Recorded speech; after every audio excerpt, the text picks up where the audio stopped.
Tambi Saffron from Focus Magazine, and I am at the hot spot, Catch Los Angeles in West Hollywood. And I'm talking to one of the owners, Mark Birnbaum. Hello. Nice to see you, Mark. Nice to see you. Mark has opened Catch after a successful run in New York, and he's also been dubbed by Forbes Magazine as the king of New York hospitality. Tell us a little bit about how you got started, how Catch came to be, and how'd you get that title? Well, it wasn't just me. It was our company, M Group. But we started in New York City, Eugene and I. We were two young kids that were looking to do a nightclub together. And we found a space in the meatpacking district, which wasn't nearly as popular as it is today, in 2006 or so. And we opened our first nightclub called 10 June, which was named that because I'm born on June 10th and Eugene is born on June 10th. So we called it 10 June, which not everybody knows still to this day, 10 years later. But above it was a restaurant, and we really liked the concept of the one-stop shop. So moving people from a restaurant that's actually a restaurant, then down into the basement where it's a separate entrance, separate name, nightclub, seemed to be a great way to take customers, handhold basically your customers from one experience to the next seamlessly. So that's sort of where we started. And as we grew older and as we wanted to kind of expand our horizons, we opened our own restaurant called Abe and Arthur's on 14th Street in New York City, just 2 blocks away from the original concept of 10 June. And we put a new nightclub underneath that called SL. Abe and Arthur's is our grandfather's, so that also, again, paid homage to ourselves. Very cute. I love that. Yeah. So we wanted to keep it personal. So 10 June was the birthday, Abe and Arthur's was grandfather's, SL was actually Eugene's, which was Simeone Lounge, but no one could say Simeone, so SL it was. And that went for a number of years. And then finally, on 13th Street, a space came available, and we turned that into the original Catch, which is now in its 5th year. And now there are 4 Catch restaurants. There are. LA's the 4th one. That's correct. Where are the others? So the first one, as mentioned, is on the 2nd, 3rd, and 4th floor in New York City in Meatpacking District.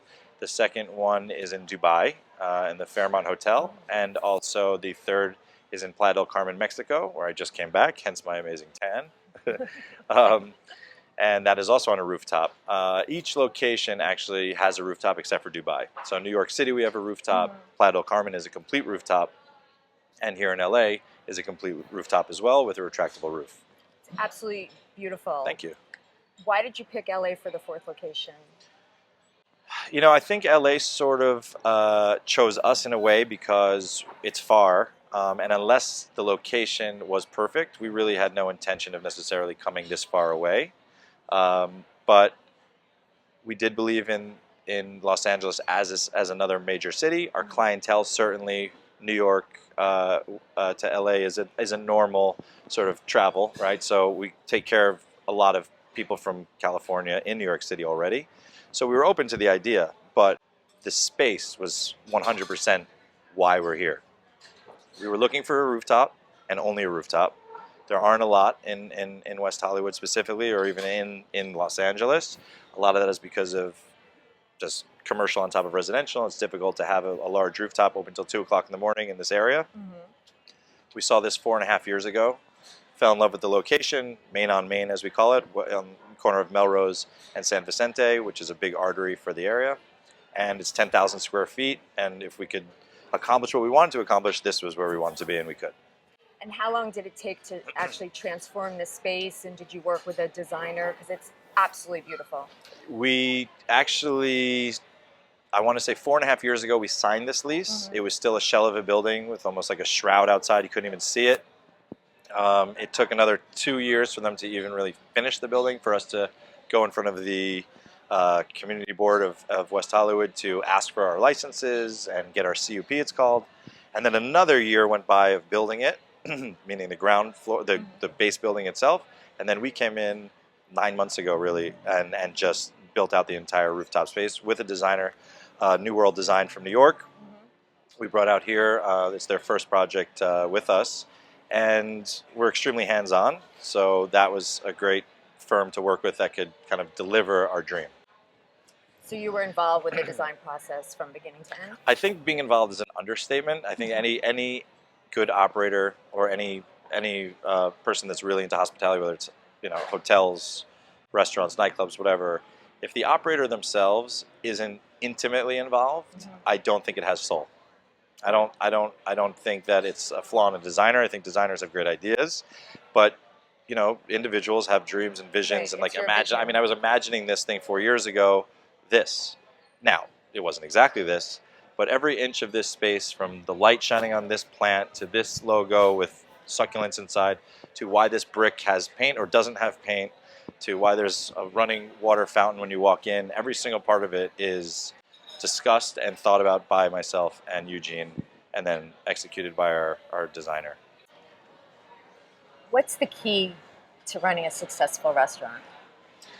If there was one thing, it would be a very easy business. There's a tremendous amount of things that go into it. Some of them are teachable, some of them are learnable, if that's a word, over time of basically trial and error. Right. And some of it is luck. And I think, again, like they say, it's the hardest industry in the world. 9 out of 10 restaurants fail. New York City specifically is an incredibly uh, competitive market. There's an amazing restaurant, especially just where I'm sitting on 13th Street, 9th Avenue. If I drew a circle of 2 blocks in any direction, I could literally name the greatest chefs or operators in the world are on my block, ranging from Morimoto to Jean George to Steve Hansen to Tao Group to Budokan. I mean, you've got Steven Starr from Philadelphia, and that's just in one block. And all of them are 200 plus seats, right? So if you don't have your concept perfectly done and you don't do 9 out of 10 things on your business plan, meaning you hit a 90 minimum, you fail, right? So an 80 is basically a failure. So you have to really take seriously location, food quality, and what we and service, of course. Our mantra has always been great food, great service, great vibe, in that order. You lead with your food, you lead with your service, and of course the vibe. So all those 3 components are our key, plus design, plus clientele, Sure. plus just making people feel welcome all the time. And it starts at the front door, and it ends at the front door. So hello, thank you for coming, goodbye, and thank you for it's all of it. What do you think the biggest challenge is? Well, food is again number one, and that's a challenge because when you're in New York, we're 450 seats. Here, we're almost 400 seats. These are big restaurants going from 5 o'clock in the afternoon all the way to say midnight serving food, and you've got 700, 800, sometimes 1,000 covers a night. And to make sure that the first customer is getting the exact same treatment and consistency of food, when you have an exhausted kitchen or you have a tired, annoyed waiter or busboy, whatever it is, hostesses, it's a lot of personal interaction, a lot of aggravation, on our side to like just deal with people. If you tell someone that no for whatever reason, there is an expectation as a customer that you have to get a yes. So we have to figure out how to make a no seem like a yes, or at least feel like a yes. And that's off the top of my head some of the million challenges that can go wrong before you even taste food. Can we talk about the food? Let's talk about the food. Talk about Chef Andrew Carroll. How did you meet the chef? So Chef Andrew has been with us since the beginning of Abe and Arthur's, even the first restaurant that we did. There was a steakhouse, and he was a terrific chef. He was like a number 2 or so at Abe and Arthur's. When we opened Catch in New York City, he was right there as well. Since then, he has gone to each one of our outpost locations as the opening chef. So in Playa del Carmen, in Dubai, and now in Catch LA, he's the executive chef. Talking to the executive chef, Andrew Carroll. Nice to see you, Andrew. Hi, very nice to see you. Tell us a little bit about what you're making here tonight. Tonight we're doing a special. It's a whole bronzino. It's about 2.5 pounds, and we take the bones out from the top so it's opened up, and it has a nice arugula sunchoke salad inside with some burst tomatoes. Sounds yummy. What's your favorite thing on the menu here? My favorite item right now would be the hearts of palm cake. It's the sauce I got from when I was living in Mexico. So it's a nice pepian sauce with guajillo and ancho chilies. And it's a vegan, gluten-free dish that is very good for LA. So it's a kind of a fan favorite right now for everybody. What made you decide to become a chef? I became a chef because I started working in kitchens when I was 16, and I did go to school for psychology, but next thing I know, my brother called me out. He said, "I bought you a one-way ticket. Let's move out west." So I dropped out of school, and next thing I know, I was in San Francisco in culinary school, and kind of never looked back. And if you were stranded on a desert island with just 5 ingredients, what would they be? I think my 5 items that I would take would be, let's see, I would bring maybe a nice blue cheese, a nice hard cheese like an aged Parmesan. I would bring a Humboldt Fog. I would bring a nice baguette, and I would just eat cheese and bread all day. Cheese and bread. That's all you would eat. Right. Well, thank you, Andrew. Thank you very much.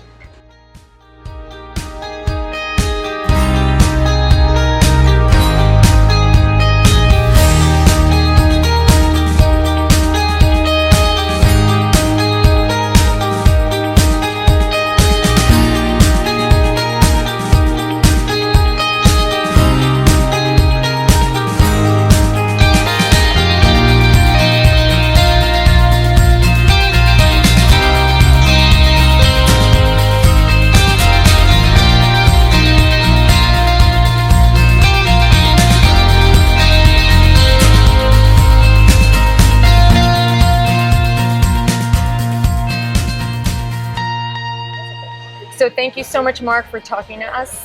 This place is wonderful. It's beautiful. Congratulations. Thank you so much for having us. Yeah, thanks for talking to us today. My pleasure. Anytime.